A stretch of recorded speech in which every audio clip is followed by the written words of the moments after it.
sips to midnight thoughts. This is where the real talk starts.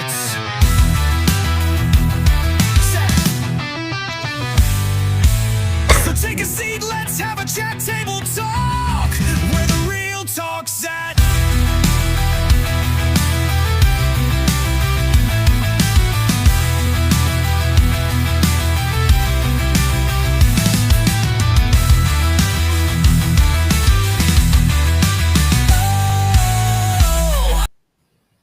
Boy, is it hot outside. What are you talking about, boy? I'm ready to go get a jacket.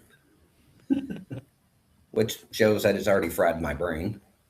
It's a little warm out there. Has been. You think that's global warming or climate change? Yes. I mean, I've heard people say reciting that Alan Jackson song. Oh, hotter than a hoochie's coochie? Yeah, and then another one said Meshach.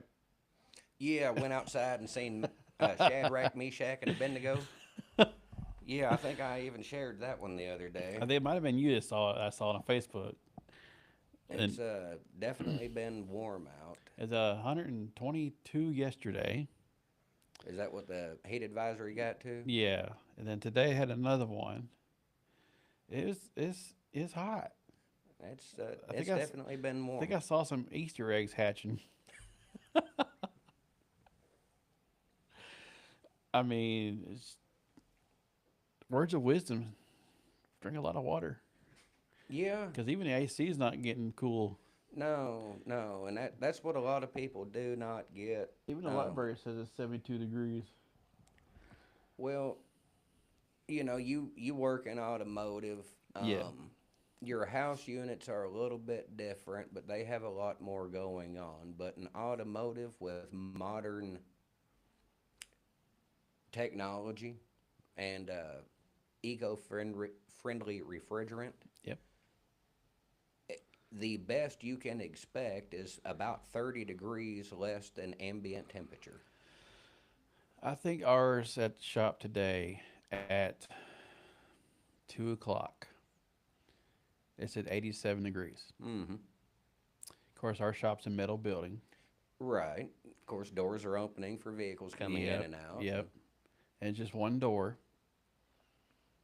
Yeah, just one door going in and out. You figure we have anywhere from every hour on the hour, 6, 7 appointments coming in and out of that door an hour.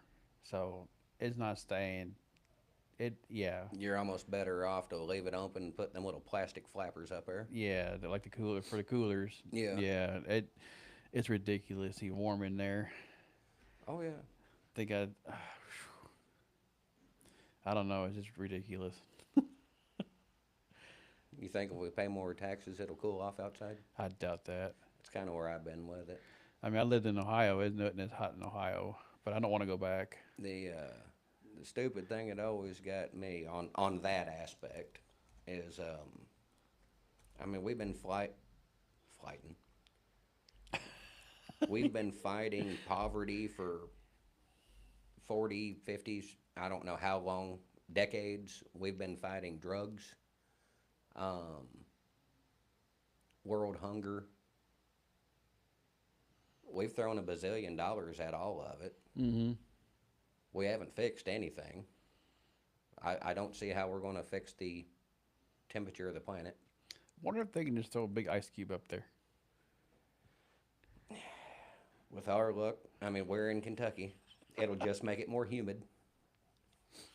It'd melt before it got up there. It really would. Be some kind of issue, some Karen be complaining about it or something. Even an environmentalist, like, well, you're going to make it too cold. Something would happen. Somebody always can't please everybody. You really can't. Which is fine. Yeah. I guess. Just.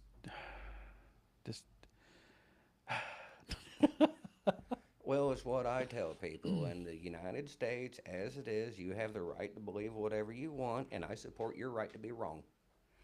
Well, it's just like, I got to tell a little story. About a man named Jed. Yeah, it might have been the guy's name. I'm not 100% sure. I had a customer come in yesterday. So some of you may or may not know I am a mechanic. Nah, don't sell yourself Well, short. let me rephrase it. I'm a tech. There you go. If I was a mechanic, I get paid more. As Probably I was would, told, and less headache. as I was told. Right, Um, customer states check engine lights on. right, No. Light was not on. It said feels like it has a misfire surge and dies on the customer. Has 140,000 miles. It's a Hyundai. right. Well, most of your Hyundais, you perform maintenance at 100,000. So I test drove it and I felt it surging a little bit. I drove it. I drove it like you're supposed to. I get back to the shop. I pull the spark plugs out. They are black. Okay, let's start here. Right.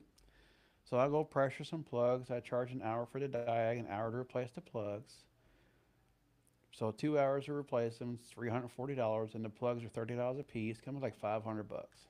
Nice. Some change, you know. Nice, you know. So the service writer went to the customer, and hey, at the same time, why don't we go ahead and throw some injector cleaner in there? We have some Justice Brothers stuff we can throw in there and clean them injectors out. So that's like $179 to do that. So Right, it was like 600 something dollars. right. Well, she told the service writer, she says, and I quote a little bit differently because I don't remember exactly what it says. She goes, "Well, I'll just pay my diag and I can get it done cheaper somewhere else." Okay. Okay, bet. All right, cool. I'll put my notes in the system. I recommend the spark plugs. Blah blah blah. Have a merry way. So Yeah, So which is the customer's discretion. prerogative, you Yeah, know? yeah. So I think about a couple hours went by. Service writer came back. I won't say her name. She's just, our service writer. She goes, so and so called, said that didn't fix the problem. Oh, wonder what kind of spark plugs they put in. Right. And if they would have left it here, I did say let's start here.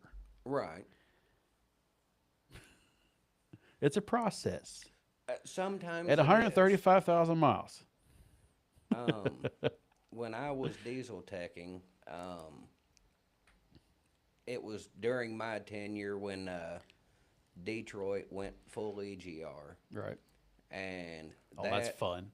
like their early system, while it was a head scratcher, once we figured it out and kind of learned the nuances, wasn't terrible.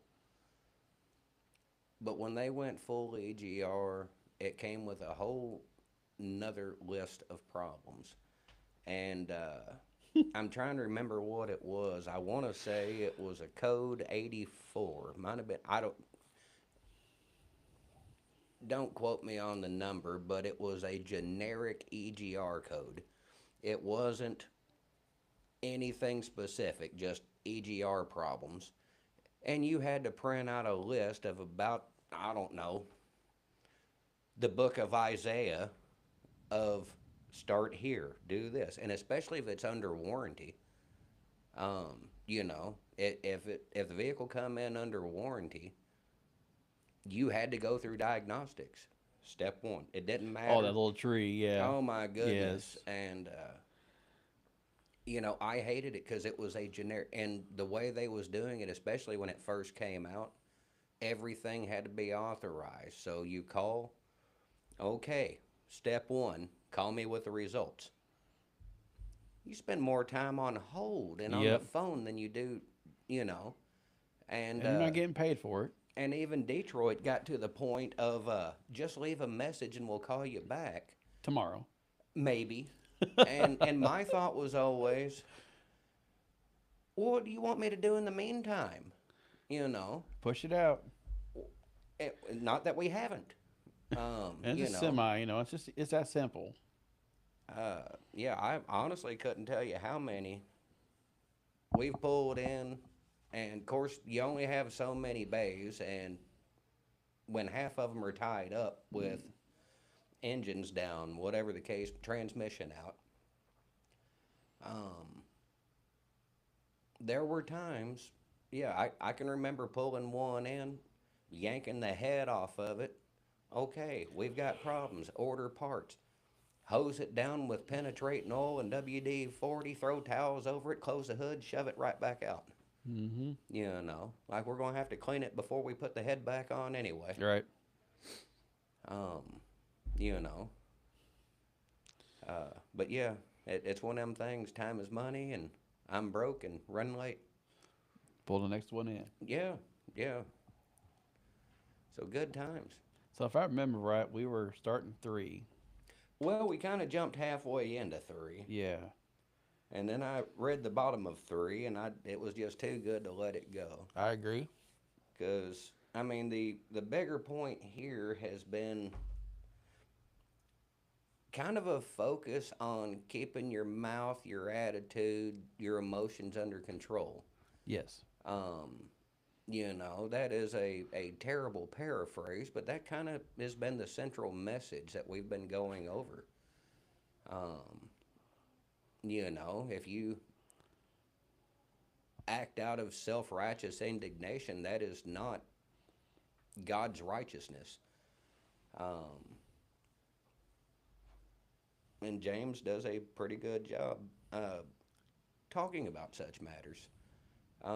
Now, for the record, who is James?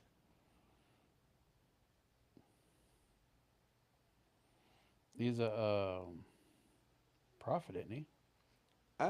Theoretically, not that I'm aware of. This particular James, if I'm not badly mistaken, I'm going to go back and read my notes again.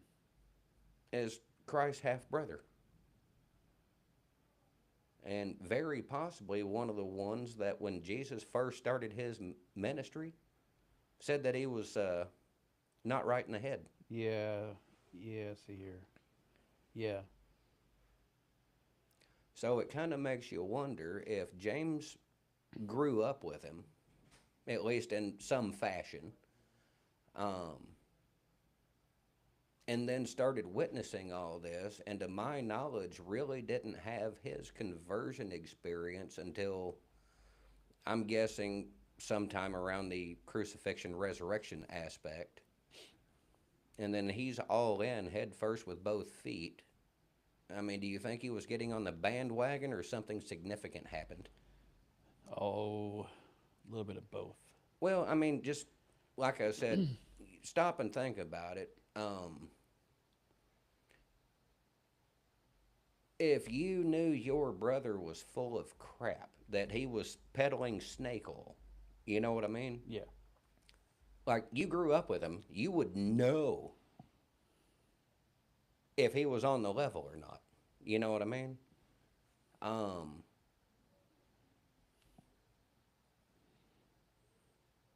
and it's, you know, don't get me wrong. You know, like if my brother started performing miracles, it would be a culture shock. Um, I would have a time adjusting to such. Um, but if I seen him nailed to a tree and then seen him walking around 3 days later, you know, like, you know, maybe he wasn't full of crap. You know, but if that's the thing that's always gotten me about the whole the crucifixion story being a collaboration or whatever between the disciples. It's like, well, they got together and they planned this out. Like, well, they all died horrible deaths except one. Right.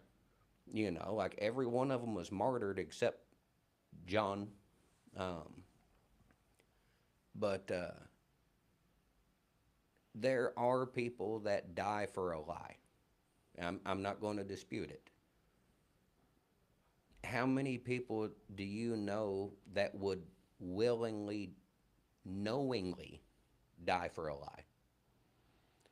Now, if you just happen to think and believe, you know, like if you believe the lie, well, that's one thing. But if you knew it was crap, would you die for it? You know, the moment pressure got on you, you know, like if you tried to say, like, well, I'm just making this up at the top of my head. If you tried to say that you was the king of Siam and you knew better, let's say you was not losing your mind, you just wanted to convince people you was the king of Siam. The moment they started pulling your fingernails off, you'd change your mind. Yes, definitely. You know. All right, fine, fine. Well, and you know, But like I said, people will die and go through suffering for a lie that they believe. I just can't see it happening for one that they know is a lie. Does that make sense? Yeah. And James, like he was not on the bandwagon from the get go. Something significant, I believe, took place. And same thing with Paul. I'm like, his career started with killing Christians. I'm going to say his trip to Damascus had to have been significant enough to go from killing Christians to being one of their biggest outspoken supporters. And what always went through my head is once he had his conversion, he went and met up with Peter and might have been James. Yeah. I think that's what it says here. Now think about this. Peter and James would have known that Saul was killing Christians. Like, hey, this guy wants a meeting with y'all. No. Yeah. I'm like, how do you really think it took a while to get the meeting set up? Or do you think maybe they had prior knowledge? Like, no, he's been converted. I don't know. Because if there was a guy out there that, he was known for eliminating guys named Ken. And he calls you up, it's like, I'd like to schedule a meeting. Like, I bet you would. I don't Yeah. think that's going to happen. I'm good. Like, let me put you in touch with my secretary. I'll attend the next one. Right. So, yeah, like, these are the thoughts that keep me out of the good schools. Says he was a son of Zebedee. Zebedee? Okay, this James, Yeah. son of, that might be James, Well, it says there's like three different people. James, the son of Alphaeus, James the less, James the son, and then James the brother of Jesus. right. Now, which one wrote this? Book of James. Okay, yeah, James the brother of Jesus wrote the book of James. Right. Okay, so he's the leader and the pillar. I'm trying to Yeah, remember. yeah, that's my note. Okay, yeah, so my notes is associating with this. That's right. Okay. So James, son of Zebedee, ain't that Peter's brother? He's one of the original 12 apostles. Yeah. Chosen by Jesus. Yeah, he's the brother of John and Peter. Okay. He is part of Jesus. So different James. Yeah, yeah. Son of thunder. Jesus nicknamed him the son of thunder because of the fiery temperaments. Well, Peter wasn't known to be the calm one. Yeah. So this one he's the leader. Did not believe in Jesus during the ministry because the central leader of the early church in Jerusalem after witnessing the resurrection. Right. The Apostle Paul referred to him as the pillar of the church. He also famously known as James the Just due to his righteousness. And my understanding is that he was probably, from what I've heard, never met the guy, but he was probably very in line with Saul. My understanding is that he wasn't a Pharisee, but was also very, very in tune with Jewish law, Jewish tradition. So he fully understood that Christ was the fulfillment of that rather than the tearing down of that, if that makes sense. Yeah. I just learned I got so much more to learn. That's the fun part of the Bible. Yes. If you think you know it, you better think again. Nah, know. never stop learning. It is like when we first started this mission. Am I saying that right? My brain just went stupid. This mission? Calling, yeah, whatever. My brain went. It's just God said. yeah. How much have we learned? And speaking of that, Facebook reminded me we've been doing this for a year now. Has it been a year? It seems like it's been longer than a year. Well, at times it does, but at other times, And we're not done. the the times that we show up and everything works and Like it doesn't matter if we've taken the time and done notes or not, where it flows and we converse. And see, those times for me seem to fly by, other than these super comfortable chairs. Yes. But the days that we show up and we're having technical issues and nothing's working, and the stuff that worked 12 seconds ago suddenly goes, Haywire. that's a good word. Um, Christian word.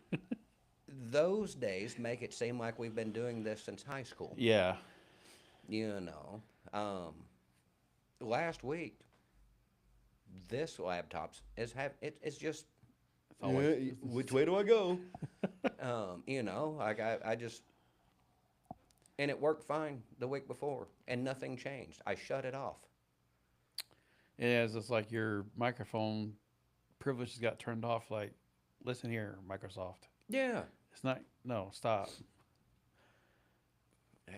Now I blame our buddy Billy on that one.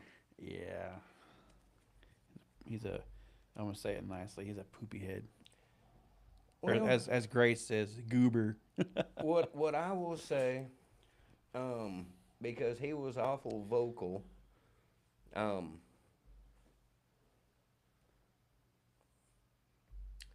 3 to 7 years ago, while certain things were going on in the world, and Yeah, yeah. what I always thought was funny is he's got the same medical degree I do, and I don't have one. You know what I mean? Yeah.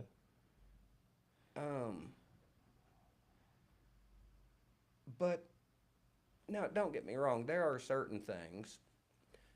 I'm not one of those people that believe that you have to. Having a degree in something doesn't necessarily impress me. Right. Having credentials, they need to be relevant to the conversation. Now, I'm not going to say that he's an idiot because he was speaking on things that he doesn't have a degree for. I'm not going to say that because I speak on things that I don't have a degree for. So I'm not going to hold him to a different standard, because in the same manner, I believe that he still has access to information whether he has a degree or not. I also have access to information whether I have a degree or not. Right. I disagree with where he came from. That doesn't make either one of us an expert or a moron. Does that make sense? And I'm trying to be fair here. Yeah. What I do think is completely hilarious, in more of a cynical, ironic kind of way, is, and that's why I brought up the whole climate change thing, that and it being like 800 degrees outside. He's also been one of the leading proponents in climate change, global warming, cow farts destroying the atmosphere, depopulation, you name it.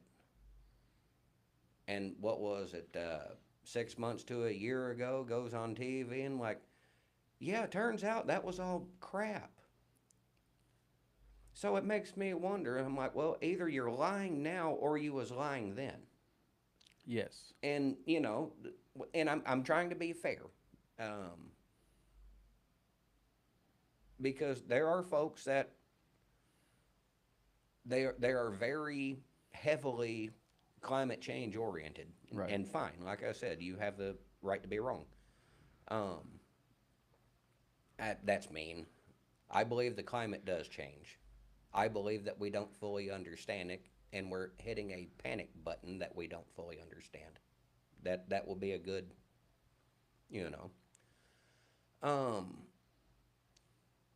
But where I'm coming from with this is, this guy has been treated as an expert as long as he says what you agree with. And the moment he changes, well, is he a traitor to the cause? Is he wrong? And I look at it from a different aspect. Like, he has said two completely opposing things. At some point, he was wrong. Possibly lying, but I'm not going to accuse him, but wrong nonetheless. Does that make sense? Mm-hmm. Now, he was either wrong when he said it, the first time, or he was wrong recently when he changed his mind. But the thing you can't get past is something has changed, and it's the same guy saying two completely different things about the same subject. At some point, the guy's wrong. Does that make sense? Yeah. And that's kind of where I'm at with it is, like I don't know if he's lying now or lying then. And that's how my tism kicks in and why I have a problem with people. Because the moment I find out you've lied to me, I question everything you've ever told me. Does that make sense? Yeah. And that's why I have trust issues. I look at things differently than a lot of other people. And I'm not saying it's right or it's better, definitely different and not recommended. And that's honestly how I treat it. If you lie to me, I now question everything you told me. There are people that believe, well, you can tell a little white lie as long as you tell the truth when it's important. And my brain is the exact opposite. If you would lie to me on something insignificant, why would I believe you when there's anything important? Does that make sense? Yeah. It's like, it makes more sense to lie on something important, you know? But when you choose to lie when you really don't have to, yeah, I now don't believe anything you say. So anyway, enough about our buddy Billy. We're on a severe thunderstorm warning. Well, of course we are. Of course we are. It's gonna rain and make it 1,000 degrees warmer. Maybe not tonight, but tomorrow. All because it wanted to rain. There's things that go through my head, and I hear people say, and it's usually about August, boy, there might be something to this whole global warming thing. I don't ever remember it being this hot. And I go right into Bill Engel. Last August. Here's a guess, probably next August. Just step outside. Wait 20 minutes. The heat index, I do believe, I don't know how accurate it is. Let's face it, whether it says it feels like 109 or 120, once you hit a certain number, it's hot. Does it, But me and my brother was doing a roof a block from here, like 15, maybe 18 years ago, during a 117 and 119 degree heat advisory. I'm not going to say that it hasn't been that hot, but I don't think it's been hotter. And that was like 18, 20 years ago. I would say I feel like it's been hotter since we were kids. We were kids, we didn't care. No, because we were outside playing in the mud puddles. Yeah. Water hole, creeks. Whatever we could find. Yeah. Because we stayed outside. We played Nintendo when it was cold outside, and then we were outside until we froze. Well, not only that, but I'm not going to say we didn't have AC growing up. Because we did. Yeah. But a lot of ours were window units, and, money was not flowing from the heavens. So a lot of times the window units didn't go in until June. Yeah. Windows and fans. So Window fans. Basically, Yeah. yes, yeah. I mean, it took me years to get where I could sleep without a box fan. And that's one thing I do appreciate about DG being about every 6 feet is you can still get an old box fan that rattles, brand new. I don't think they move as much air as the old ones. No. But you do get the noise. Yeah. But either way, I can remember a lot of my childhood, especially in the summertime, is it was hot outside and it was simply cooler than that inside. Now, I'm not going to say it was hot because I don't remember, but I do not remember complaining about it being cold inside during the summertime. You know what I mean? As we get older and times have changed and this and that, and we're probably getting a little more coddled and used to our air conditioner. Mm-hmm. Um, I'm trying to remember the first vehicle we got that I can remember that had working AC. There might have been one in our childhood, like when we were young that I don't remember. But yeah, most of the vehicles we had growing up just didn't have it probably had it, it just didn't work. It was 60 by 4, sometimes 70 by 4, depending how fast you were going. Yeah, yeah. And for that reason, I do miss the wing windows. Yes, those were You awesome. flip them inside out and put it on high. Yes. And when you were outside working on it, you lifted your shirt up and just let it go, or took your shirt off.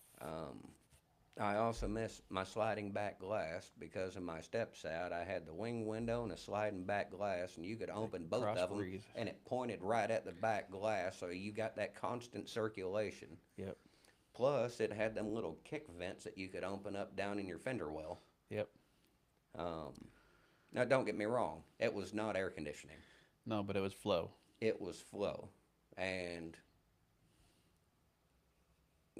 there was enough gas pedal in there. Flow was not a problem. I'll just say that. Oh, the good old days. James would understand, I think James would. even though they had horses and buggies in, didn't they? Well, that brings it. Well, they had horses. They did a lot of walking. Yeah. I think They the had to only run to people- get breeze. Well, The donkeys. They're in a drier, more humid climate. Well, I don't know about humid. Could be with the Sea of Galilee and everything. I don't know. Yeah. But it's definitely a hotter climate than what we normally experience. And that's been the funny thing for me on the climate argument is, are world temperatures hotter now than, as far as they've recorded, are they on average warmer now than they was 100 or 200 years ago? Yes. But we're still sitting like 3 to 5 degrees Celsius cooler than the time of Christ. So, like, what we're experiencing now was probably normal for them in the summertime. No wonder they were mad all the time. Yeah. You know, Pontius Pilate, what do you want me to do with him? Kill him. Fine. It was that quick. The guy's head was boiled. Yeah. Yeah. And they didn't have air conditioning. So certain things in history start making sense. You wonder why the Vikings were always going somewhere else and raiding. It was cold up there. Why did they fight? To build heat. Of course, I'm just making jokes. This ain't a history lesson, but when you start putting things in a different perspective, look at what would you call it, the Arabian Peninsula. Why are they always mad and fighting each other? Because it's 120 degrees down there year round.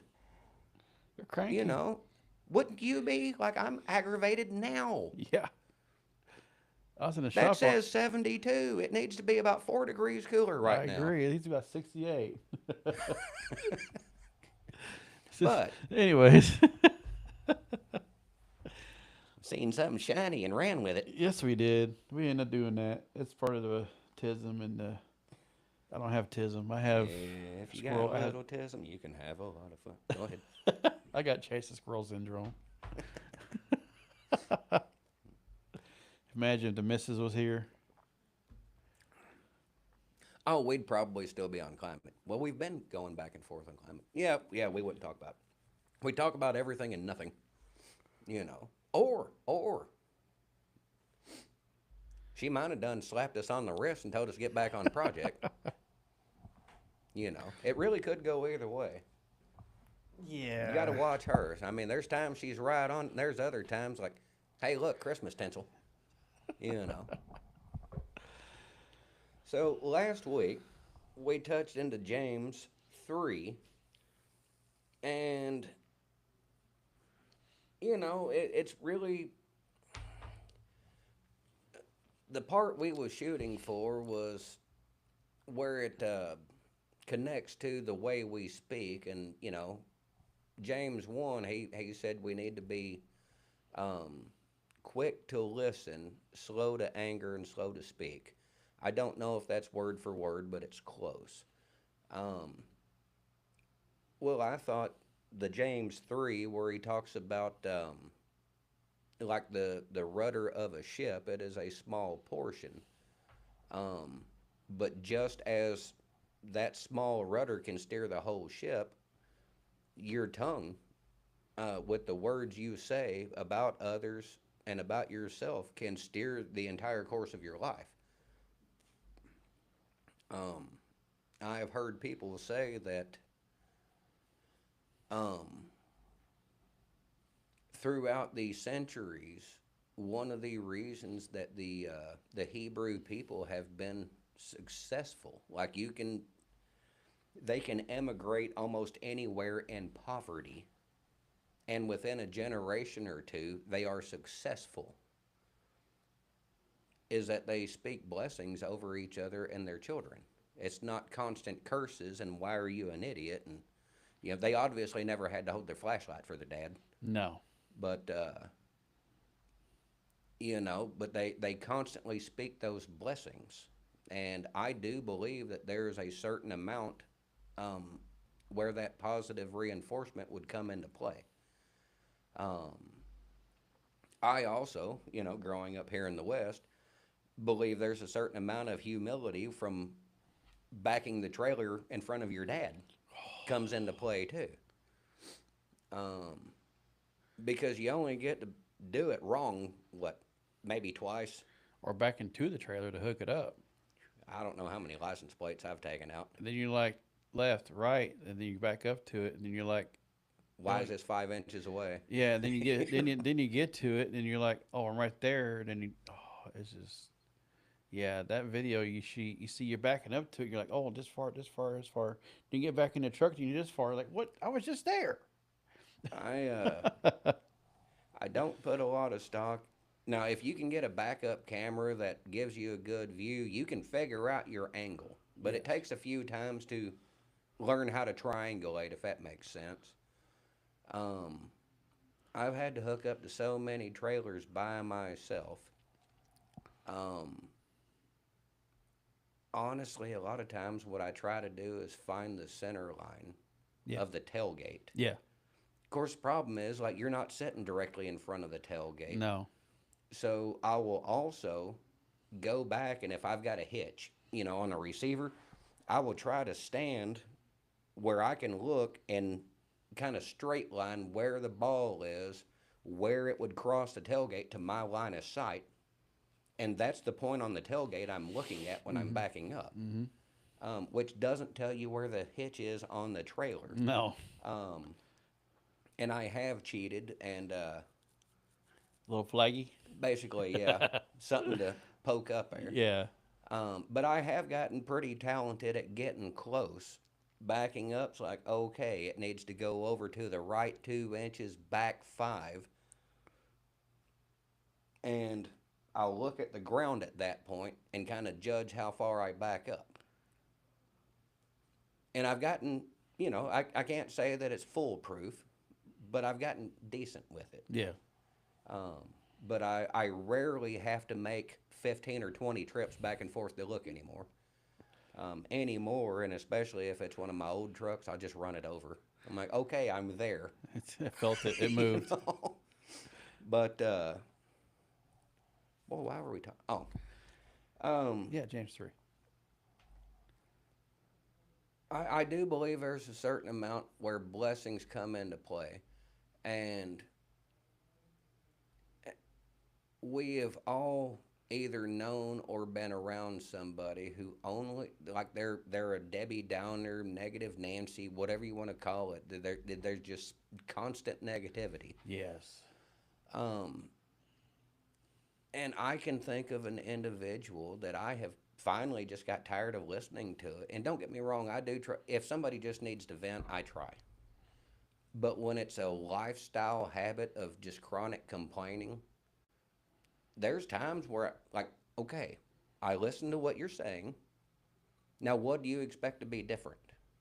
And how is this changing that? You What know. are your hopes on the end discussion? Well, what really confuses people, especially if we're going on like if you're just having a bad day, I get it. But when you start going over like chronological years,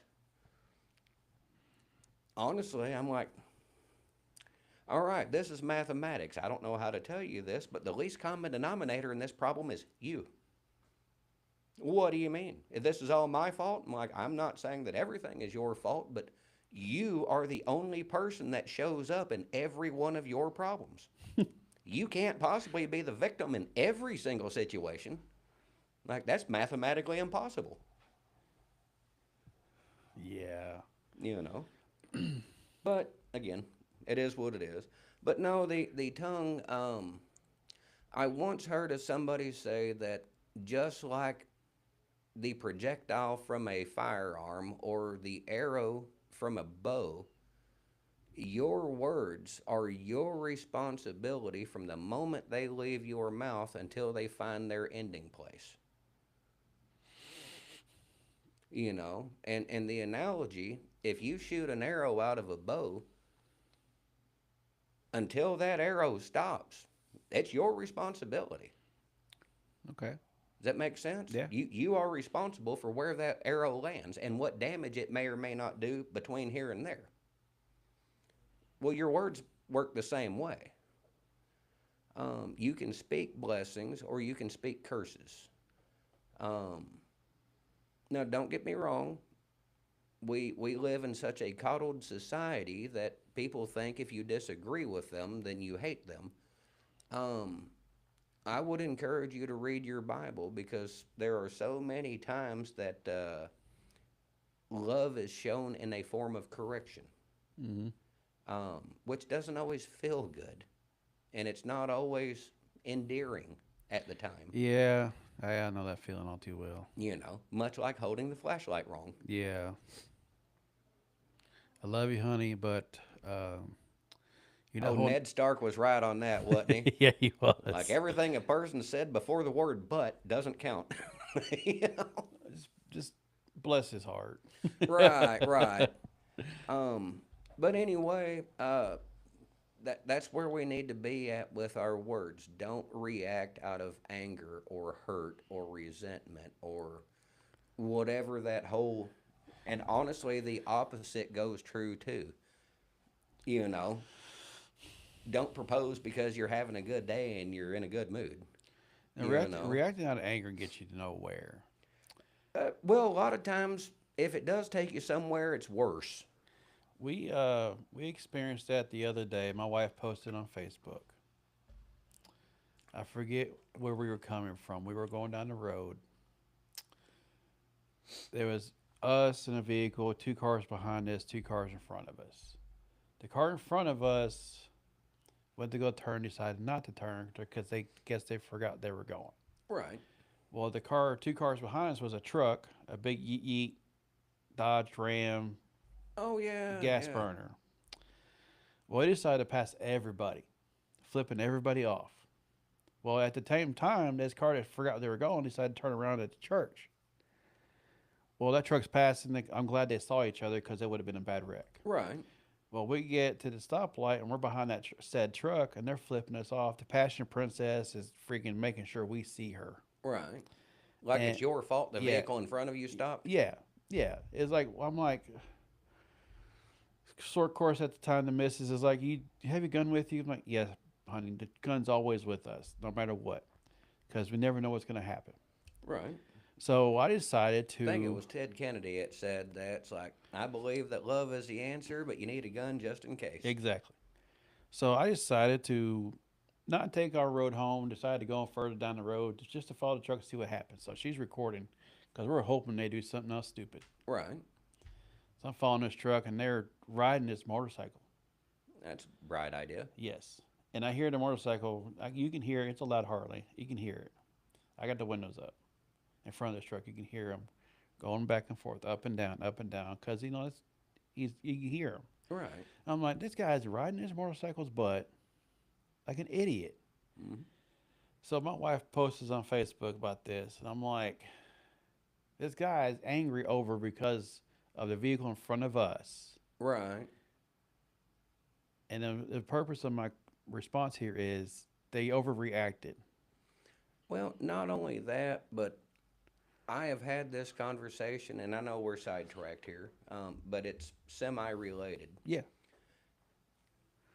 How often do you hear people complain, especially, and this is all about driving, and I'm going to say something that's going to upset a lot of people here, and I'll let you know when that bothers me. Um, how often have you heard somebody complaining? Well, they were going slow. I'm in a hurry. They weren't even going the speed limit. Okay, we've all probably said it. Mm-hmm. Okay, here's the thing that we all need to stop and relearn. First off, legality. Yep. Okay, what is the speed limit? That is the maximum allowable speed by law under perfect conditions. That is not the minimum speed that you must go. That's law. Okay? But for some reason, if the speed limit is 55, we think we should run at least 55. Not 54, that's too slow. If you're running up 68, 60 is the speed limit apparently. Yeah. Um, but legally, the posted speed limit is the maximum allowable legal, not the minimum, not the standard. I've heard people use the keep up with the flow of traffic argument. Legally, mostly in town, high traffic, major metropolitan areas. If you're on a 2-lane road out in the middle of nowhere, you can drive a tractor on it. A tractor cannot keep up with the speed of whatever everybody else is going. Most of them, I did see some now that modern ones are hitting close to 30. Yeah, I've seen that. I think that's neat, but if you can ride a bicycle on the road, all you have to do is be moving. If you can walk on the road, it doesn't matter if your car is able to do 200, you can't do it. No. So the keeping up with the flow of traffic argument really only applies in high traffic major metropolitan areas. Now, don't get me wrong. If there is traffic moving and you are doing half of traffic, you are creating a danger. Yep. But if traffic, if you are in a 55 mile an hour zone and traffic is doing 62 and you're doing 55, you're not the hazard. Nope. Now, the other part, that was the legal side. The moral, shall we say, or personal responsibility side. If you're in a hurry, that's your fault. That's nobody else's problem. You should have got up sooner. You should have, like now I get it. If you got an emergency phone call, emergencies happen. Most of the time when people are in a hurry, they're simply impatient. They didn't manage their time wisely or they overslept. Didn't plan accordingly. Right. And that is nobody else's problem but your own. Plan accordingly and grow up. Yeah.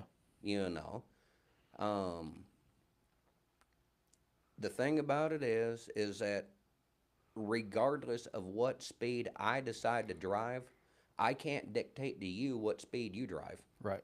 And that's where a lot of people are getting confused. If I'm doing 50 in a 55, you can pass. Yep. Or you can wait your turn.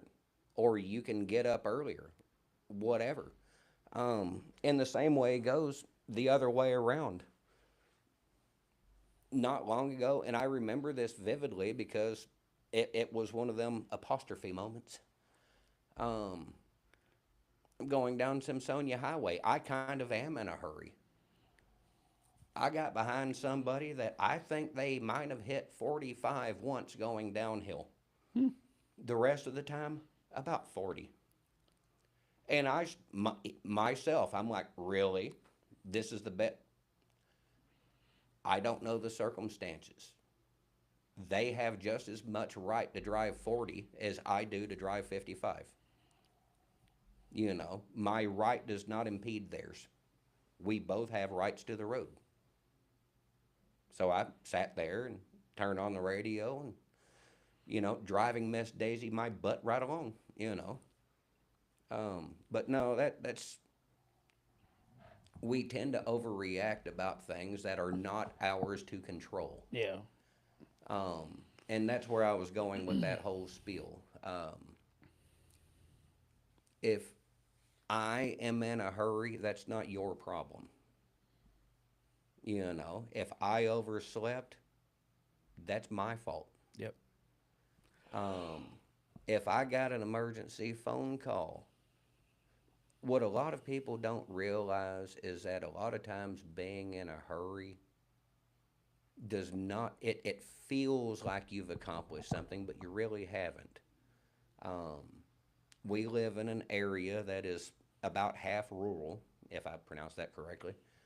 Um, Outside of our lovely little town, anything that we would call a halfway decent sized town is 20 to 30 miles away. And depending on where you're at or traffic, it's going to take you 20 to 30 minutes to get there. Yeah. Either side of us. Right. Now, do the math. Wherever you're wanting to go, like if you're like if you, I think you and the missus go to Murray from time to time. Yeah. Okay. Well, from the red light by the big Church of Christ, set a certain speed and time yourself from that red light to the one going into Murray. See how long it takes you. Do 10 mile an hour faster on the way back and see what time you actually saved. That's 10 miles in an hour faster. Over a 20-mile trip, you're talking less than the time of a red light. Yeah. But you think you have accomplished something because you're going faster. By the clock, you haven't really done anything but wasted gas and chanced a ticket. Yeah. The speed aspect really only works when you're eating miles, unless you are severely exceeding the speed limit. Once you cross that 90-mile-an-hour mark, it's a little bit different. Yeah, But that dangerous mode. right. Because I can say that I have done stupid as that, but I had to one time in my life. just once. When my wife got in a wreck. Went I, down 408.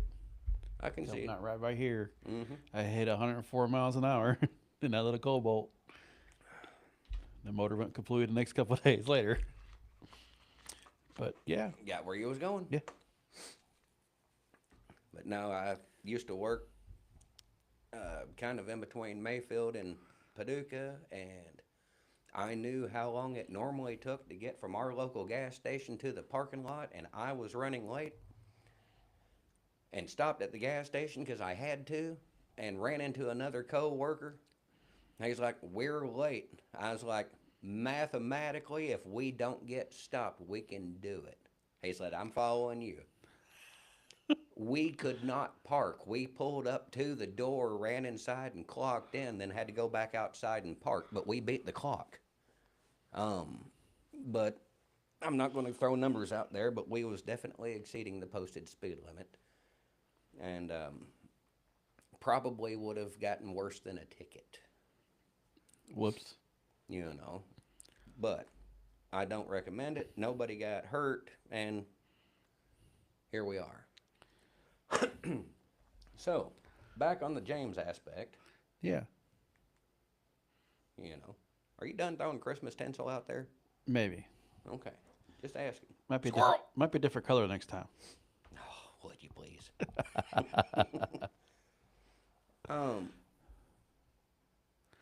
Where exactly did you want to go with this before I just start poking at it?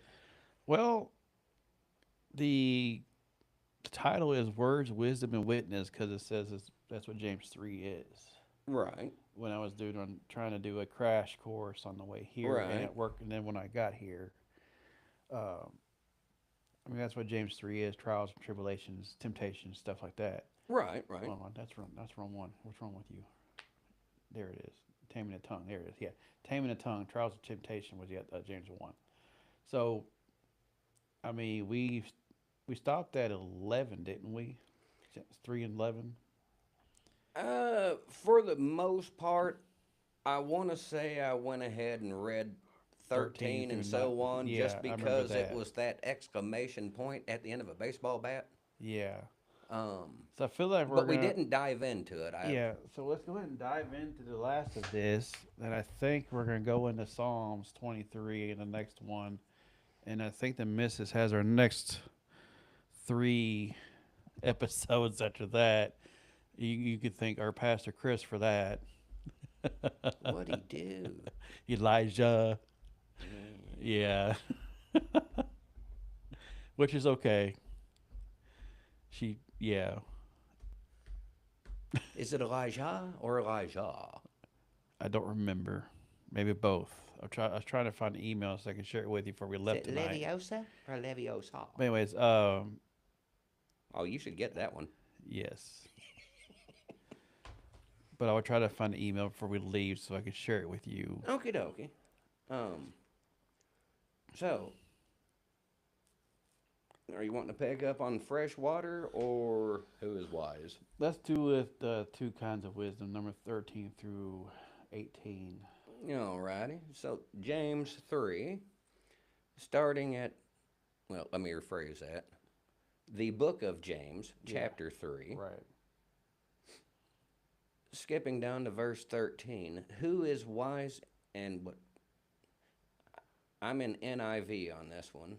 Yes. Let me try a different one here just to see. Well, internet's not doing that great here, so it is what it is. Yeah. Who is wise and understanding among you?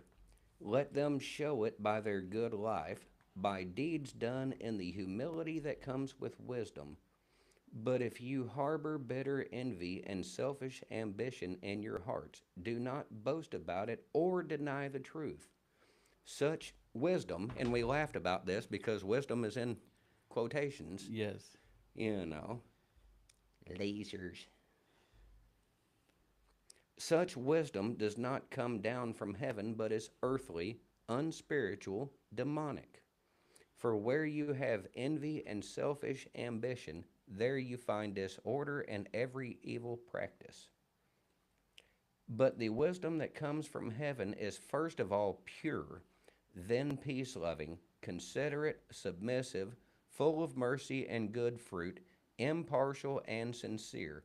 Peacemakers who sow in peace reap a harvest of righteousness. Wow, where do you want to start? Yeah. So, Super helpful. yeah. Lettering and. This was Lettering talking in. about the teachers. That's at the top. Yeah, 13. No, 1. What's that in there? That's not what this says. James makes a transition from discussing teachers in the tongue to dealing with wisdom impact on everyone's life. He supports the truth of Old Testament, I guess, wisdom literature. Right. Dropped his Song of Solomon. The wisdom is divided into 2 reels: humanities and God. Okay, I see what he did there. Yeah, Okay. yeah. So you kind of gave a crash course there. So my notes, which got just freaking disappeared. So now we're going to fly by to see my pants. You can do it! Wait a minute, I'm wearing shorts. Here now. So let's see what he says over here. 2 kinds of wisdom. A common concern joins the section of the next paragraph. The scrutiny within the church. True biblical wisdom manifests itself. What? All right. That makes sense. Let me help you out. Yeah. What he's drawing is a parallel that your not only your Christian walk, but your wisdom, and much like Solomon, he ties those 2 together. Solomon says that how does he word it? The start of wisdom is fear of the Lord. Yes. Okay. Um, James is tying that in, um, but it goes into things that we have talked about on here and other aspects. What you believe should show. It's not simply, well, I say I believe in the Lord. If you're living that life, there should be evidence. Right. Okay, well, he's using wisdom in the same aspect. Are you really that wise? What is the fruit of your labor? If you walk, match you talk, so to speak. Exactly. Um,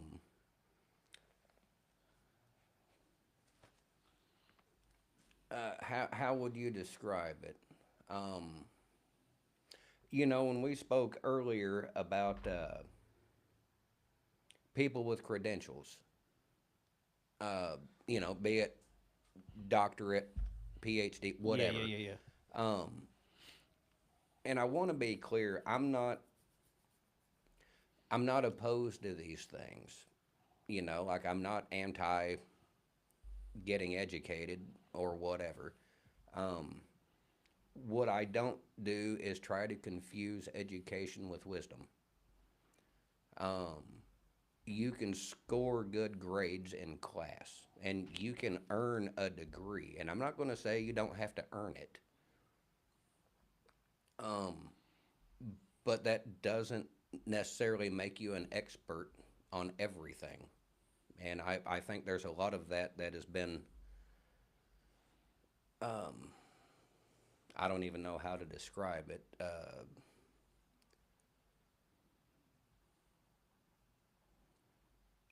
Your credentials should be more visible. It's not necessarily, and don't get me wrong, again, I'm not trying to talk down a diploma. Right. A wall full of diplomas is a good thing, but can you demonstrate that those diplomas and what you are saying match? Um, the diplomas say you're smart. Okay.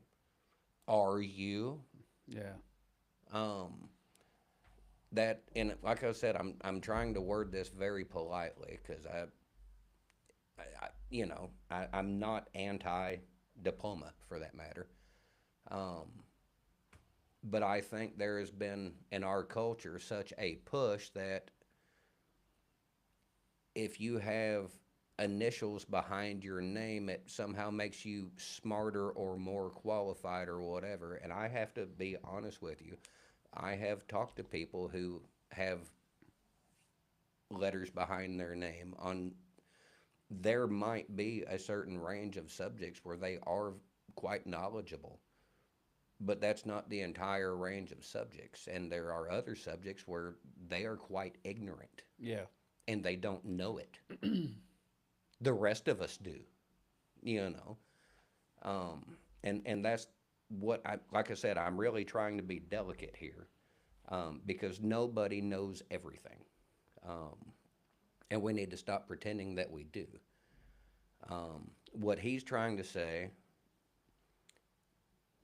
if you are wise and understanding, do you understand the Old Testament law and the fulfillment of that in Christ? Do you have the wisdom? Do you have the understanding?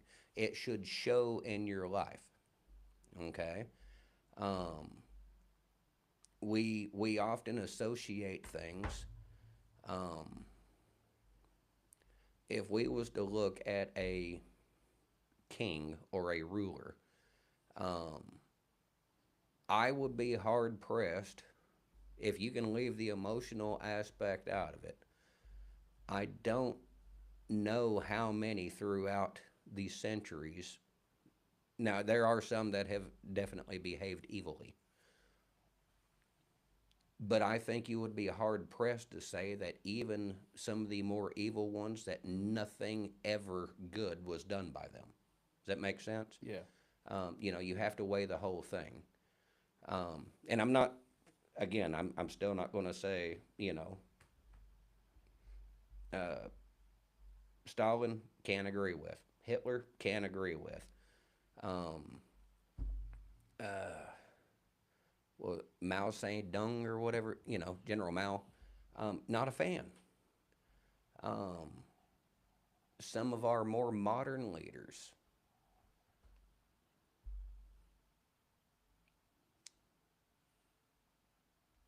was it FDR that pushed the New Deal and like basically jump started the Social Security program and all that? Um, I think he meant well at the time, but upon reflection, I don't think, now I'm not entirely sure what the right answer would have been, but, we're 100 years after the fact. It has problems, Yeah. you know. Um, and for the viewing audience, I want you to notice I'm trying to weigh that carefully, you know. I'm not simply saying, well, he was wrong and I don't like it, so therefore bad and him evil. There are more nuances to it than that. I don't know what his state of mind is at the time. I don't know that he wanted it to turn into what we see today. I have no way of knowing unless he wrote something that says, yeah, in generations, this is what we're going to be dealing with, and I'm all on board. But without that, he might have had very good intentions, you know. But same thing, like I have had mixed emotions on, and I'm saying this very carefully because I don't know the right answer. We had a slavery problem in the Civil War era and prior. I don't know what the correct manner to release the slaves and integrate them into society would have been. But obviously, pulling the plug and turning them loose did not, now I'm fine with them getting freedom and all that. Don't get me wrong. I'm trying to look at history from a fair perspective. Um, but there was a lot of hardship that came with that, a lot of unfairness, and on their part, um, you know, a lot of that resentment came out, and that's where the Klan came from. That's where the Crow laws come from.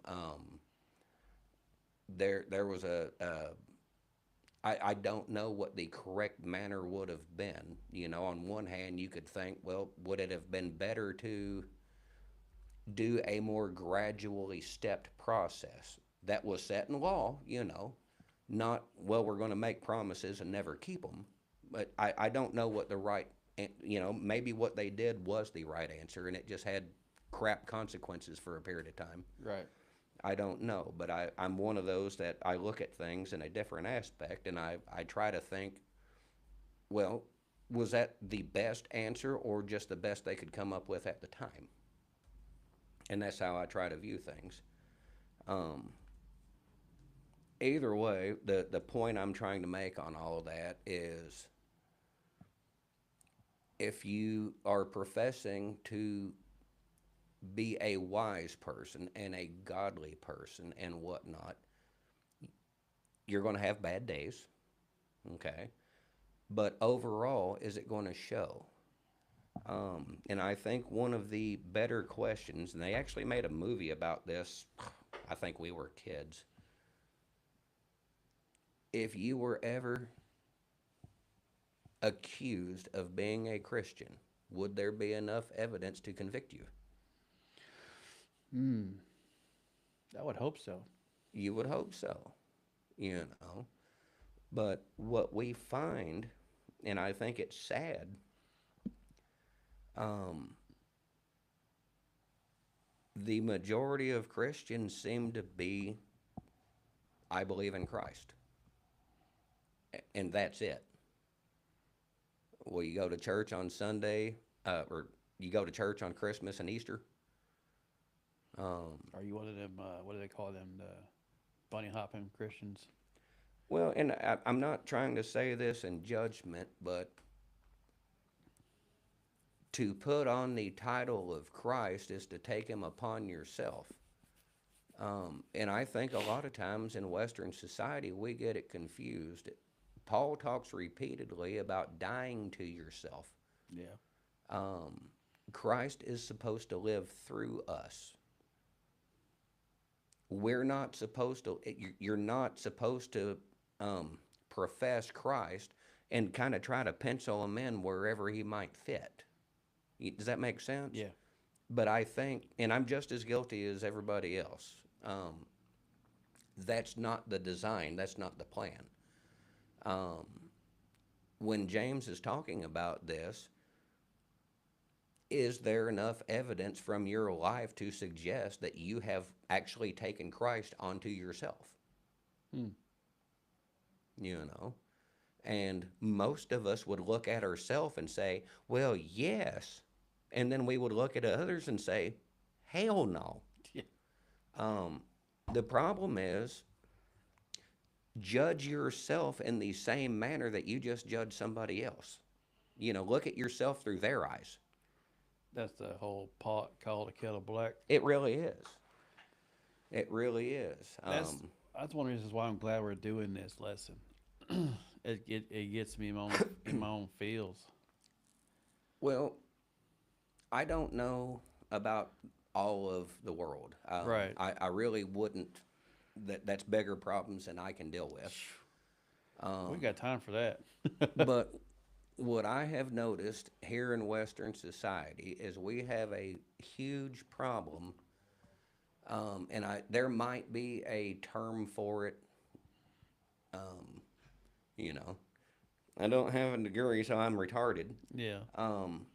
But we don't look at things evenly. We look at so many things from perspective. And I'm going to say this in a relationship manner, but I'm not necessarily talking about a romantic. I'm talking even friendship, business, whatever. We, a lot of times, view ourselves and our own actions by our intentions. And we will view others by their actions. Yeah. If we did the exact same thing to somebody else and vice versa and had the exact same results, we would view ourselves in a lesser harsh manner than we would view them. Are you eyeballing me? Well, and that's the stupid thing is most of the time, and I say this honestly, in the romantic relationship aspect, if you truly believe how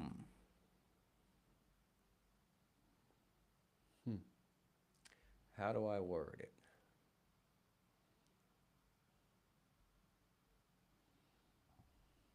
If you truly believe that you and your partner are looking at things evenly without, you know, that you're not giving yourself grace that you wouldn't give them. Treat your partner exactly the same way they treat you Yeah. and see if they like it. Yeah. The whole love thy neighbor type situation. Same concept. And I found my notes. It has been my experience that when you treat people the way they treat you, they don't like it. No. They tend to spit back. They do, and the problem is that even when you point out, I'm simply being the way you are, they don't think they're being that way. No. And it's a lot of times it's a matter of perception. Yeah. But it's also perspective. People rarely view themselves as the villain. You're right. Victim all the time. Hero a lot of times at the same time. You know, you talk to people, you spend time talking to people, they will cast themselves as the villain, as the victim and the hero in the same story. Yeah. At the same time. Yeah. Yeah. You know, but never the villain. Yeah. You know, it's weird, isn't it? Yeah. But all that, and like I said, going back to James, are you living your life in a manner? Like, have you taken Christ onto yourself? Does it show? All right. Now, I will throw a caveat out here. Christians are going to screw up. Yes. We're not going to perfect. get every moment Yeah, perfect. we're not perfect. We're going to misspeak. We're going to act out. We're going to show our butts a little bit. We're not supposed to, but we do. Sometimes more than others. Sometimes.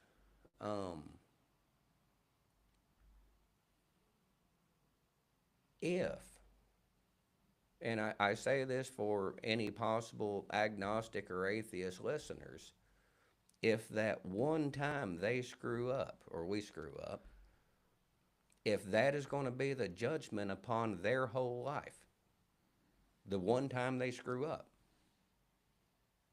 what's the one time of your life we get to use? Right. You know, do you want us analyzing your achievements or your failures? You know, because let's look at this and be fair.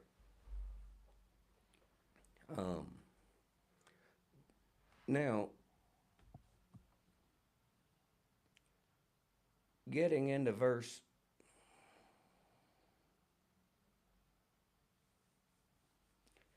he says in verse 13, let them show it by their good life, by deeds done in the humility that comes from wisdom.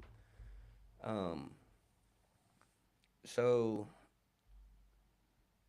if you profess yourself to be wise, do you need to go around telling everybody how smart you are? No.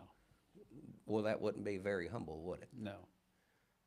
That's boasting. The part that always got me on a lot of this, and I get tickled, it doesn't matter when people talk about how smart they are, how good they are, how bad they are. What always gets my favorite is when you have a young man who's, I'm a grown ass man. I laugh, Are you? you know, because in my head, a lion will never have to tell you he's a lion. No. If you're a grown, responsible man, nobody will think you're a kid. No. If you're acting like a grown, responsible man, nobody will treat you like a kid.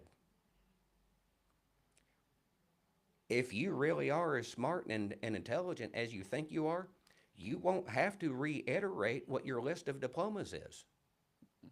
You'll be wise and people will know.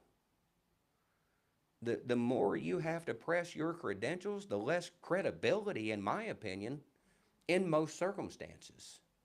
You know, because like I said, a lion will never have to tell you he's a lion.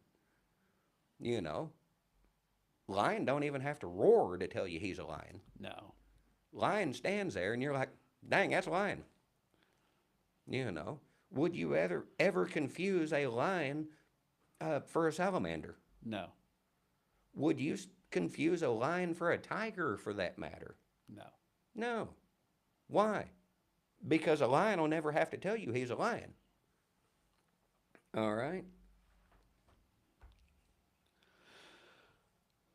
You got any notes on that or rattle on? Let's see. 13.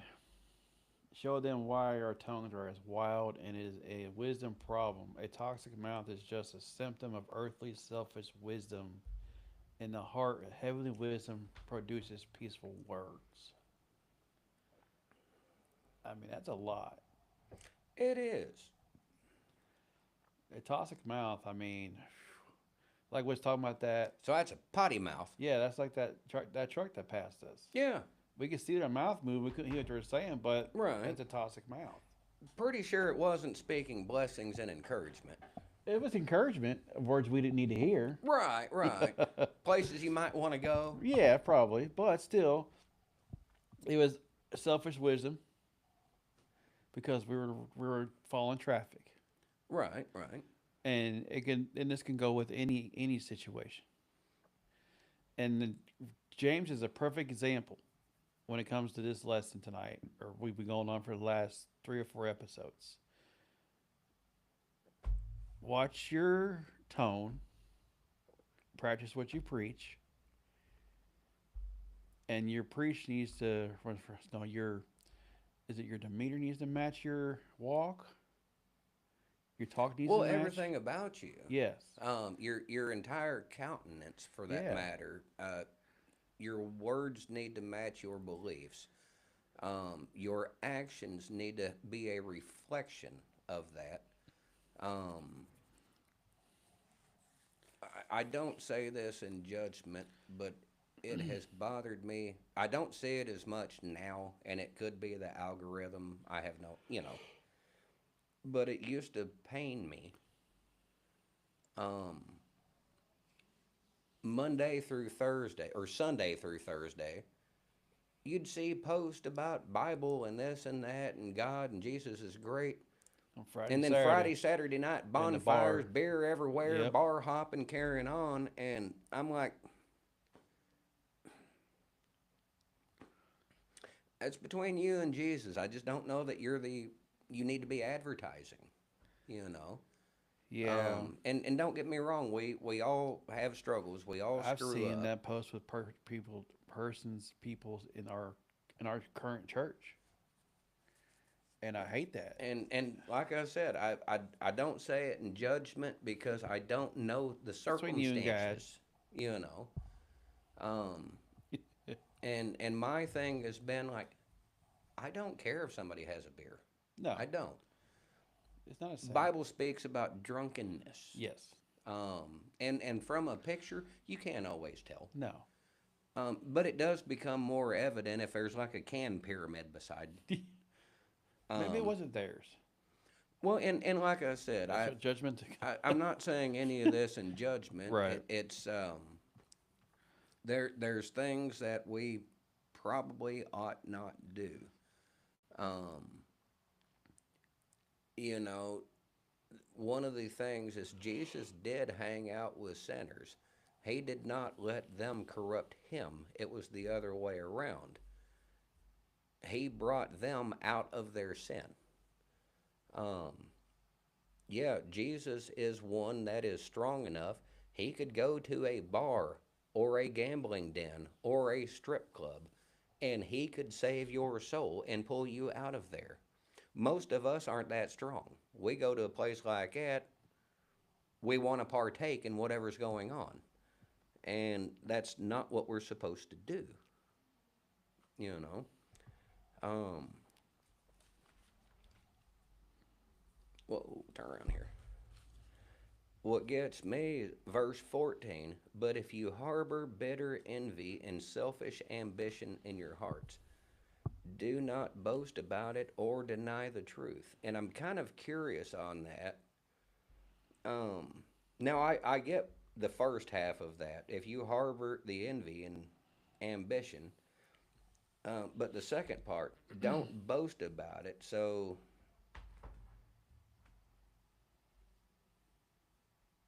my understanding is that, like, if you're bitter, don't be proud of it. Okay. So, I mean, bitterness and pride apparently go hand in hand. Yeah. Selfish ambition probably ties real hard into envy. Yeah. But he says, don't brag about it, but neither deny the truth. So I'm curious on that aspect. Is I don't know if he's trying. I'm going to look at it in a different translation. But in this one, don't deny the truth. And I'm wondering if he's saying, don't deny that you have selfish ambition. Or, you know, so how am I wording this? I'm wondering if he's saying, don't lie about it. You know, you should, don't brag about it, but also don't lie about it, you know. Right. Or So this is he talking about don't deny the truth of the Lord's wisdom? Right. Personally, I'm more inclined to the former. You know, if you're bitter and envious and whatnot, you know, don't deny it and don't brag about it. That's how I'm taking that. So this is ESV. Right. It says, "But if you have bitter jealousy and selfish ambition in your hearts, do not boast and be false to the truth."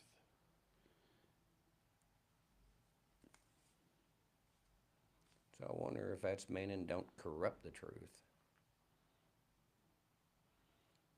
Bitter jealousy, the Greek term for bitter, was used of undrinkable water. When combined with jealousy, defines a harsh, resentful attitude towards others. Right. Selfish ambition, sometimes translated strife. It refers to selfish ambition that engenders infectismos. The Greek word came to describe anyone who intakes politics for selfish reasons and sought to achieve his agenda at any cost, even if it means trampling on others. Oh, I'm looking at it in the Geneva,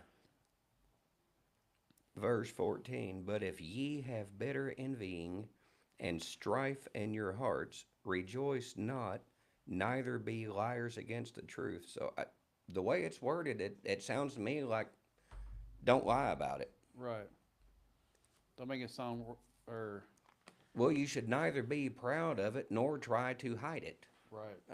It coming from James, he would probably say like turn, pull a Barney Fife, like you need to be nipping that in the bud, Yeah. you Leave it know, alone. because if you're proud of it, you're not going to want to change it. But if you're trying to deny it, you're hiding it, so you don't want to fix it. That's where I'm getting out of it. Verse 15, such wisdom does not come down from heaven, but is earthly, unspiritual, and demonic. Um, so envy is not a heavenly trait, Right. nor strife, spite, selfish ambition. Well, where do these things come from, brother? I'm looking for examples right now. Like, don't put me on the spot when I'm researching. Pay no attention to the man behind the curtain. James, you said 15. James 15, yeah. Got our wisdom in quotation marks. Wisdom in quotation marks. Yeah.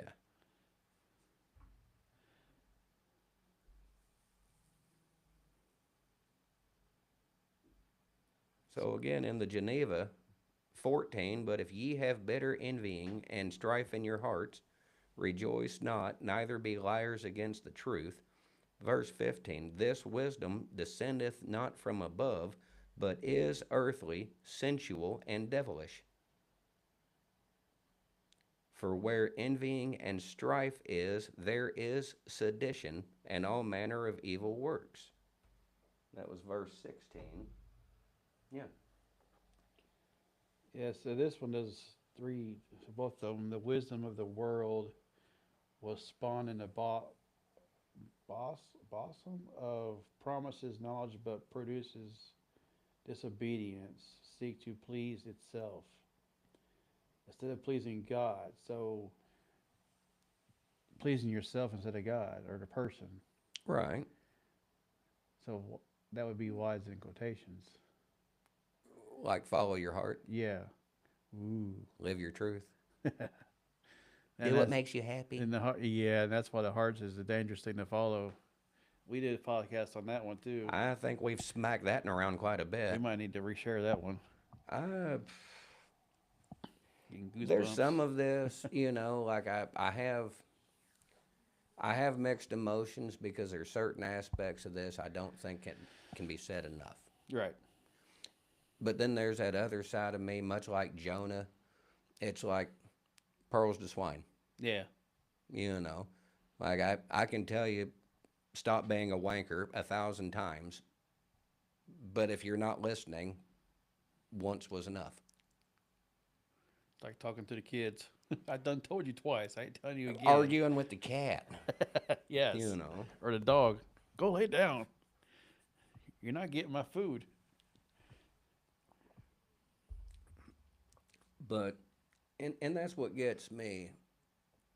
There is so much of our world, our society, that what is being posed as good things, wisdom, sound advice,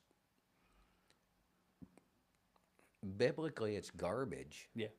You know, it might be well intended garbage, but garbage nonetheless. And I say that to be fair.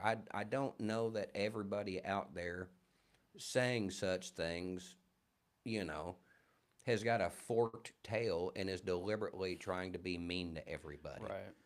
My final one likes to purr and pet me. Do what? My final one wants to purr and say pet me. Oh no. Um, but you know, the whole idea, you have to test the idea in theory. Um, is what being promoted, is it scriptural or is it not? Is it a perversion of scripture? You know, is it taken out of context? Is there context added that wasn't originally there? Right. You know, I hear so many people, it's like, well, you need to love yourself. I'm like, define love. And now describe what loving yourself means. Because there's so much of scripture that, I mean, you do need to take care of yourself and certain, you know, like you don't starve yourself. You don't just start hacking off digits, Yeah. you know. That's a whole nother podcast. It really is. But if you're self-serving, you're going against the Bible. If you're putting yourself up, and I've heard people say, you know, make the arguments like, well, if I don't take care of myself, what good am I at to other people? Congratulations, you just placed yourself above other people. That's not what Scripture says. You are there to serve. Mm-hmm. You know, like you are deliberately supposed to put others above yourself, or at least equal to yourself. Yeah. So the moment you elevate yourself, congratulations, you have stepped out of that. You know, and you know, like it or not, I don't make the rules. No. You know, like I don't like hearing all of this. We don't enforce them. We just follow them. Well, and that's where I'm at with it. It's kind of like the whole moral argument. I don't come up with this. You know, like I don't get to decide. You know, nobody asked me. It's like, what do you think this should be all right or not? It's not my decision to make. No. It's mine to obey or not. The thing that always got me about the whole subjective morality aspect is it's subjective. That means it's also subject to change. I'm a little different than that. If something was immoral today, it's immoral tomorrow. And vice versa, you Right. know. Yep. You know, like I don't think morals is set by worldly standards. I think that is a fallacy. They, you know, the morals have to come from beyond us, if that makes sense. Because then you get into arguments like, well, is it moral to eat another human being? Well, here in the West, we would say, no, you can't do that. That's immoral. Yeah. Okay, but there's civilizations that believe that. Yeah. Are they immoral? Well, no, that's not what they believe. Well, it's either moral or it's not. We don't get to pick and choose, you know. Because if it's not moral, it's not moral. If it is moral, then it is. It doesn't matter if you grew up here, there, yonder, what skin tone you might have, or, you know, whether you're religious people wear a big funny mask or shave the center of their, you know, like none of that matters. It's either moral or it's not. So, I don't know. Another day in paradise. Boy, it really is. It really is. Sifting through the wreckage that we call life. Oceanfront property. In Kansas. Dorothy. Oh, the squirrel. Oh, I love my So job. verse 16, for Yeah. where you have envy and selfish ambition, there you find disorder and every evil practice. Um, it seems to me what James is saying there is much like, what we would refer to as the seven deadly sins and all that. Um, if you're going to embark in certain aspects, there is a good likelihood that it's just going to grow. If you are self-serving, um, I mean, how would you describe that? Is it described like an addiction that gets worse, or maybe a river that starts out as a stream that turns into a gigantic. Ocean, flood, whatever. Right. Yeah. Um, but what I can say, in my experience, um, he is correct. Where there's been envy and selfish ambition, there's definitely been disorder and other evil practices. Um, yeah. Verse 17, but the wisdom that comes from heaven is first of all pure, then it's peace loving. So he's saying first off it's pure. Um, I'm assuming this is one of them times where we need a more biblical definition of pure than a worldly one. Yeah. Um, which means that if it's coming from God, then it's going to be held to God's standard, not Right. mine, not yours, not world's. Um, and then it's peace loving. All right. Well, does that mean that it never has conflict? Because I've seen people make that argument. It's like, well, if God is love or whatever the case may be, why was there uh, wars and killings and whatnot in the Old Testament? If you're supposed to have peace, why is there conflict? Um, what do they call that? Oh,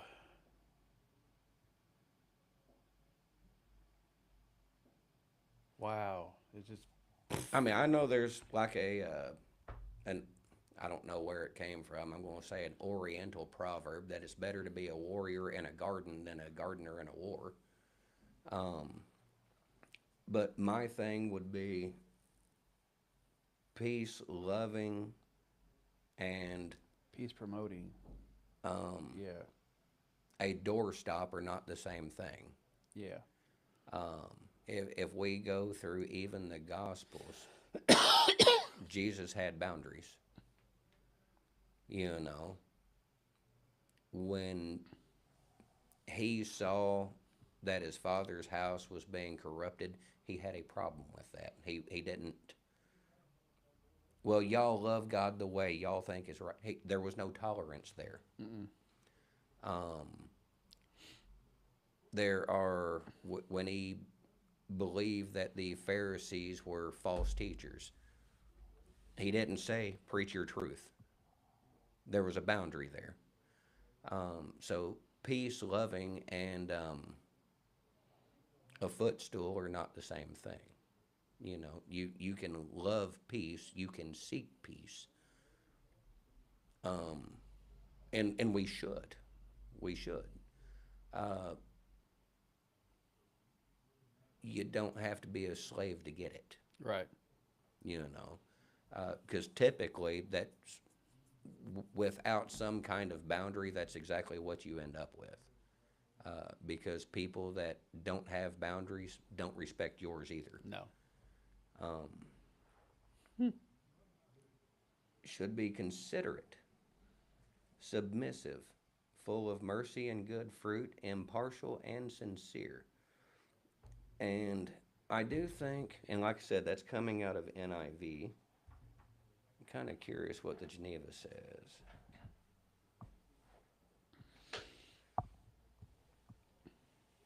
But the wisdom that is from above is first pure, then peaceable, gentle, easy to be entreated, full of mercy and good fruits, without judging and without hypocrisy. Okay, that's worded pretty nicely. Okay, so I'm going to say that the sincere and hypocrisy go together. Um, well, if it's going to be sincere, then it's not going to be self serving. Right. Okay. If it's going to be impartial, then you get the same grace, mercy, and understanding that I do. I don't get to play favorites. Right. Full of mercy and good fruit. So there is forgiveness, there is leeway, so to speak. Not permission to screw up, but grace, and good fruit. They talk a lot about fruit in the New Yeah. Testament. So what is he saying there? Good food? You would think so. Are you hungry again? Yeah, I haven't ate yet. Gotcha. So the fruit most of the time is described as, Good people? well, depending on context, but the results, you know, a good tree produces good fruit. Okay.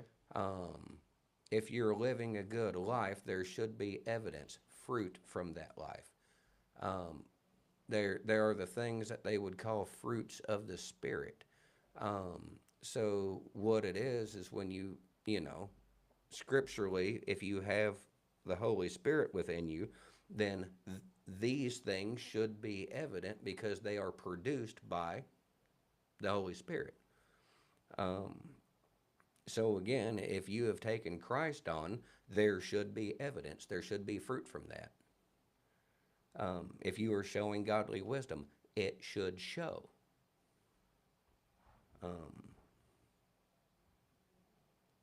Submissive.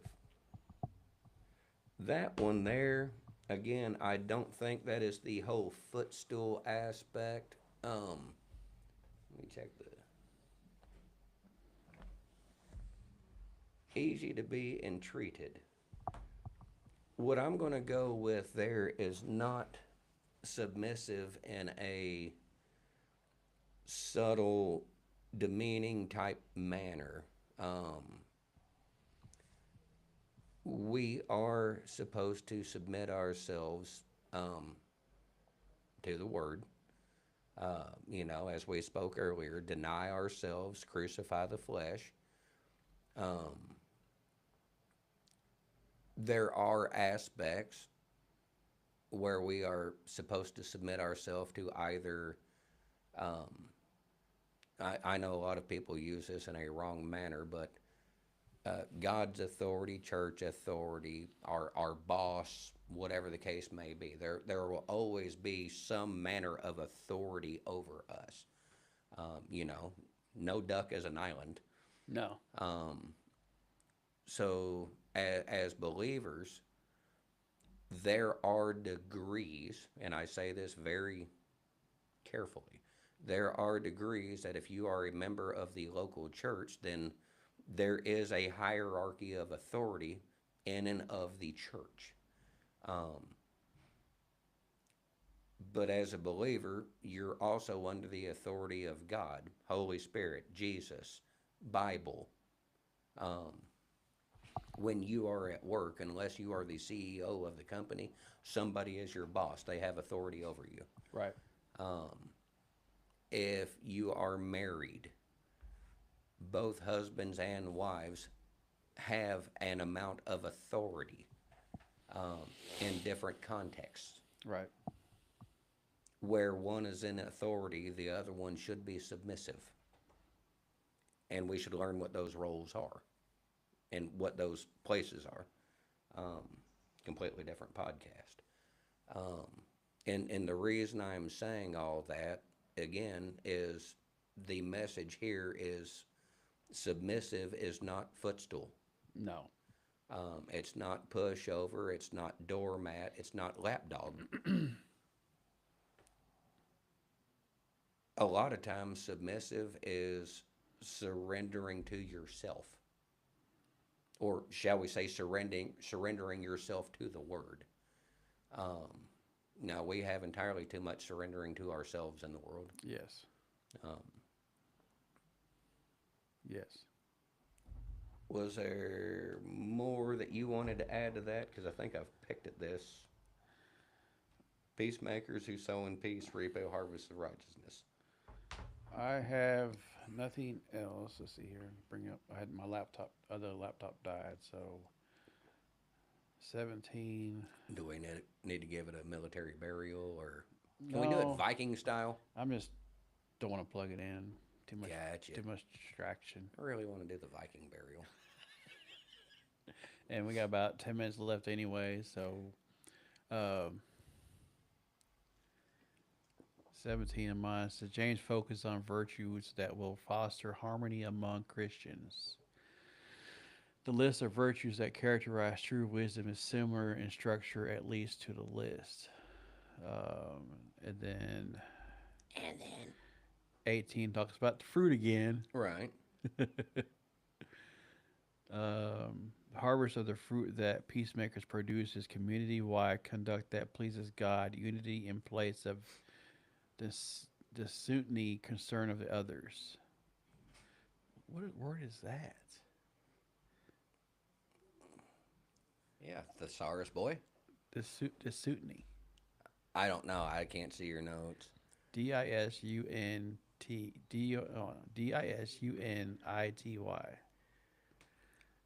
On a. Just because we've been picking at it a little bit. Yeah. AI overview. The fruits of the Spirit are 9 visible, godly attributes of a Christian life listed in the Bible in Galatians chapter 5, verses 22 and 23. The Apostle Paul wrote, "But the fruit of the Spirit is love, joy, peace, patience, kindness, goodness, faithfulness, gentleness, and self-control." Underline the last one. Because so much of the New Testament, Paul's teaching, focus on self-control. Okay. Does that make sense? Yes. These traits are produced by the Holy Spirit living within a person rather than being achieved by human effort alone.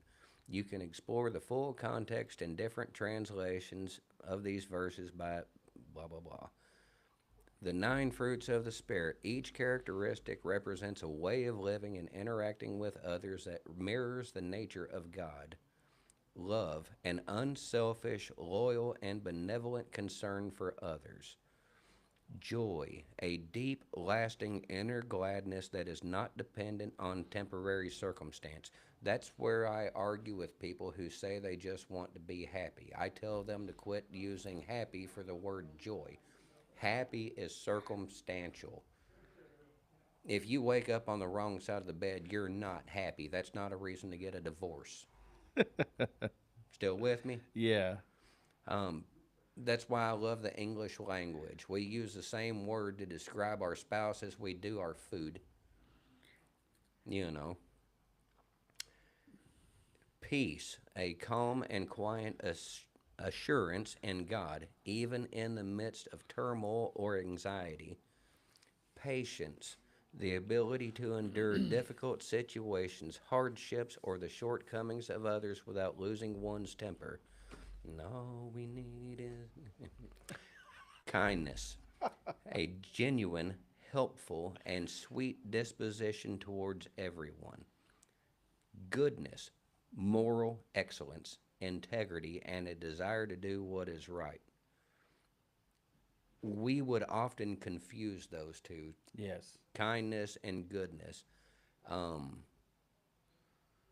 The problem is that when we interject the human aspect, we screw that up. Yes. Okay. All the time. Faithfulness, loyalty, trustworthiness, and steadfastness in your relationship with God and others. We could use a lot more of that. Yes. In like across the board.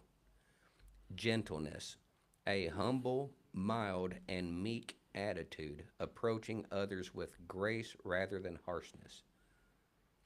So, starting every conversation with, "Listen up, forkers." You know, probably not the best route in No. every, No. you know. Self-control, the discipline and restraint over one's own desires, emotions, and actions. Wow, what is that? Restraint over one's own desires. So selfish ambition, envy, emotions. So speak out and lash out in anger, that fit in there anywhere, and actions. You know, So don't lash out. Okay.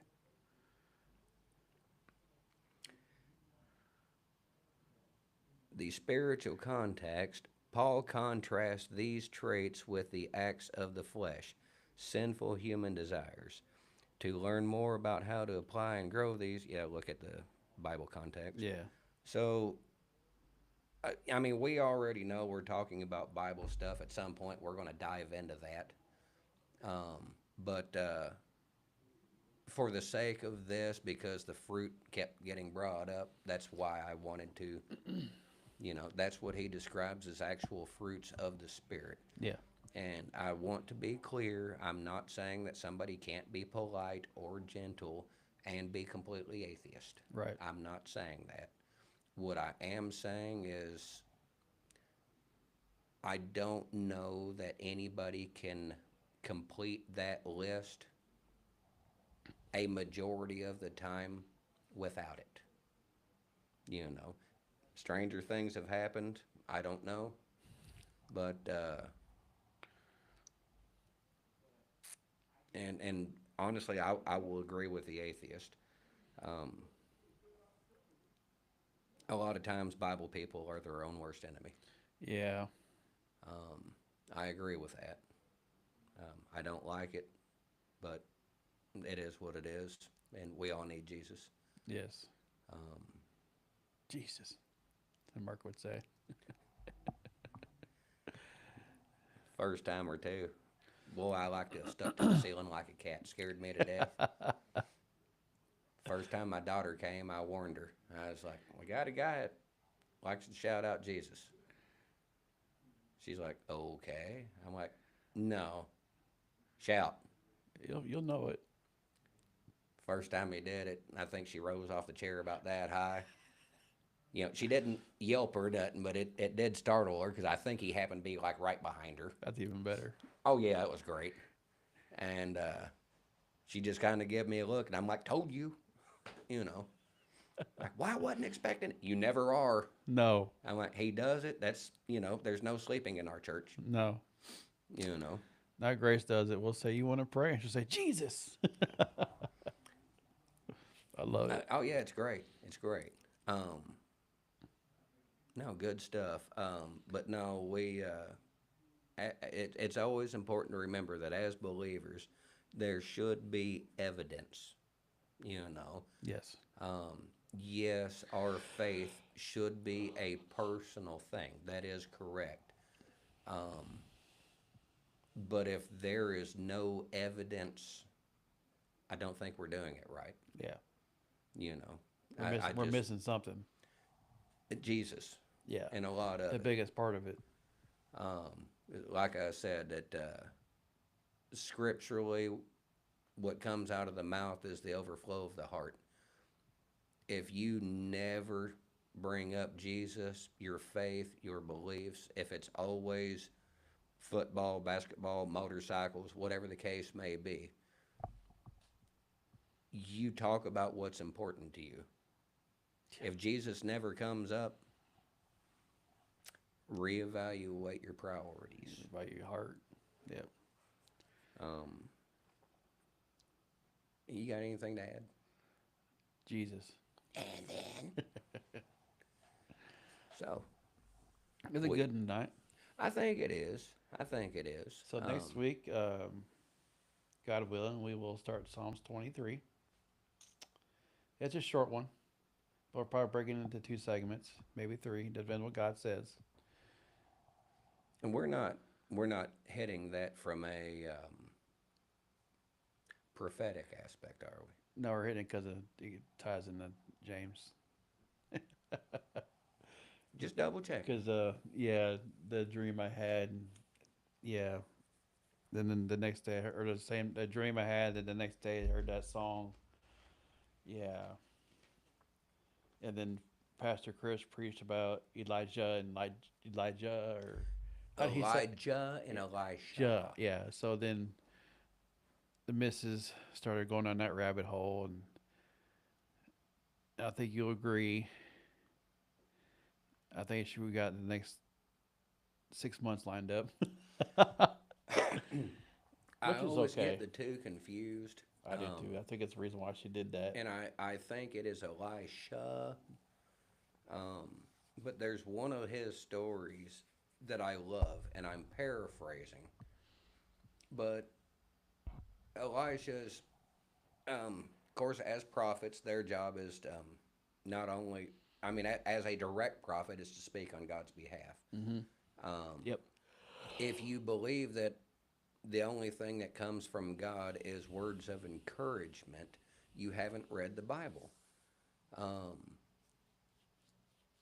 a lot of the prophets, what they spent their time with was telling people how they were screwing up and how God was upset with them Right. about it. Yep. Plain and simple. Um, so I believe it was Elisha was speaking on certain matters, and I guess it got to the king at the time, and or whoever it was, but they wanted Elisha to come in, and so he sent, I don't know, so many warriors to go get him, and they showed up, and Elisha was sitting on his hill, and they said, "You're coming with us. We're taking you to the king." And he said no, and they fell over dead.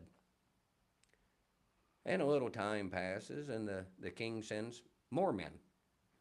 And they have the same attitude about it. They ride out, they go find Elijah, and they say, "We're here from such and such, and we're going to take you with us." And he said no, and they fell over dead. And when he finally got around to sending the third group, this guy's like, "Boy, the first two didn't come back. We need to rethink this." And he showed up politely and explains, like, "This is the manner by which I am here. I have been sent to see if, he reworded it a little bit. He's like, we cordially invite you to accompany us to go visit such and such. But he didn't show up and make a demand. Does that make sense? And Elisha said, "Okay." And then he hiked up his robe and outran them on foot while they were on horses. And, like there's certain of these Bible stories I just like. It's like, "You're coming with me." "No, I'm not." "And you're dead." It's like the Jonah story. "Hey, go tell them they're screwing up." "Why?" "I don't like them. You don't like them. Smite away." There's certain aspects of it that some of these stories I just like. I don't know why. I guess I was dropped on my head too many times. Or not enough. Debatable. Be nice. We still figure it out ourselves. Hey, fruits. Yeah. Water your fruit, man. But so unless God tells us otherwise, diving into Psalm 23 next week. Yep. So, Yep. Are you ready for our, what would they call? I know this is a 250. Is there like a, because you get a centennial and a bicentennial, is there like a deuce and a half word or? 250 is all I know. Yeah, I didn't know. I haven't heard of anything. We're going to the brother-in-law's swimming and cooking. I'm smoking 2 bologna chubs. There you go. One's gonna be with regular mustard, and one's gonna be with honey Dijon. So Right. we're gonna go from there, and he's cooking burgers, and there might be some spiritual water. We don't know yet. But I'm going for the food in the pool. Right. Oh, I get that. Alrighty. Alrighty then, but Either way, I enjoyed it. everybody, return with all of the same digits that you left with. Yeah. No new ones, no old ones. No fewer, no more. We will see y'all next week. What is it that they used to tell us before we was out racing cane? Neither add to nor remove from the population. Yeah, yeah, yeah, You know, yeah. No more kids. They're expensive, whether yours or not. yeah, yeah. No, your friend cannot move in with us. Oh, the good old days. Oh yeah. Anyways, we'll So y'all have a blessed week. y'all Enjoy the holiday. y'all pray for us, and we'll pray for y'all. And God's definitely bless the ministry, and all good things come to end. Don't want to say that. All good things are coming. Yeah, that's the word. Man, I say stuff off the wall. And we got 3 of them in here. I'm proud of you. Didn't have to take your shoes off or nothing. No, I didn't. Because if I did, I've Good job. been here rest of the night, put it back on. Whew. What was it? Phew. And I had a shower too. That bad or just that much foot and that tiny of a shoe? Just that far to bend over. Yeah, I get that. Yeah. Phew. We will see y'all next week. Y'all have a blessed week.